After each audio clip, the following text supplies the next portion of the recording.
We're ready? Mhm. Okay. So, what was the reason you chose to become a lawyer? Ever since I was a child, I always wanted to become an attorney. I believed that it was important to fight for people who didn't have, individuals who could fight for them. So that was my biggest draw to it. Okay. Next question. How long have you been practicing immigration law? I've been practicing immigration law for 16 years. Okay. When did you realize that you being a lawyer uh, became a reality? I always thought it was going to be a reality. There was never a point in my mind where I didn't think I was going to achieve it. Since I was 6 years old, I knew that I wanted to become an attorney. So it was just a matter of taking all the steps to get it done. What makes someone successful in the field of law? Having a passion for what you do. I think a lot of times you'll hear attorneys that are not happy with the work that they're doing, or that they would dissuade somebody from becoming an attorney, and I believe that comes from people being unhappy Mhm. and not liking what they do. And I love what I do. What do you keep your How do you keep your firm growing and unique from others? That's a very good question. Um, I am very personal. To this day, after 16 years, my cell phone number still appears on my business card. So I believe that customer service is an integral part of the success. I train every single individual in my office to make sure that they treat each individual that comes here with the utmost respect. We let them know that they're not a number. We let them know that we actually care, because my business thrives from referrals. So if the individuals that we represent are happy, they're going to continue to refer people to us. What do you find most challenging about your practice? That we can't help everybody. I would say that a good 60% of the people that come to see me on a consultation, or even higher than that, we can't help. And that is the biggest challenge sometimes. But even though we can't help them the way that they're looking for it, sometimes by telling them that we cannot help them, I believe we help them. Oh. Because they can be steered away from individuals that have no scruples, who are willing to make them take the bait and probably spend money that they shouldn't be spending. Uh, what motivates you? Uh, I think that my motivation has come from different sources at different times. I think my first source of motivation when I was a kid was not wanting to be poor. I grew up with a very humble family, and I wanted to make sure that my children didn't struggle as much as I did with my parents.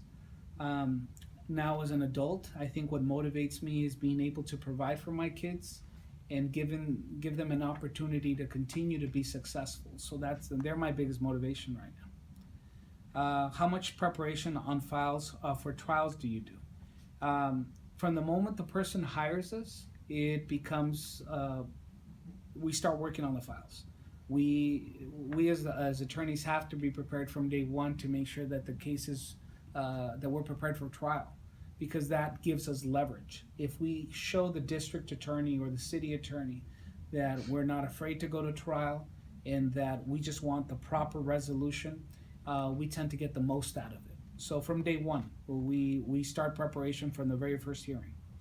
Can you provide a recent example of when you were under stress and how you coped? Um, yes, I had a client who came to see me who was accused of domestic violence, and he told me that he didn't actually commit what he was accused of. Now, when you go to court and you're charged with domestic violence, the court by law is ordered to impose a restraining order. Okay, so he wasn't allowed to go back to his family. In addition to that, they have to set bail. Bail is posted so they can ensure that these individuals are going to continue to go to court. Now, the bail was initially set at $15,000, but the client was prepared to pay $15,000. I wanted him to be released on his own recognizance. So, basically telling the judge he's retained me, he's going to appear, I will appear with him, so on and so forth. As a condition of not paying the 15,000, the judge ordered him to start doing domestic violence classes.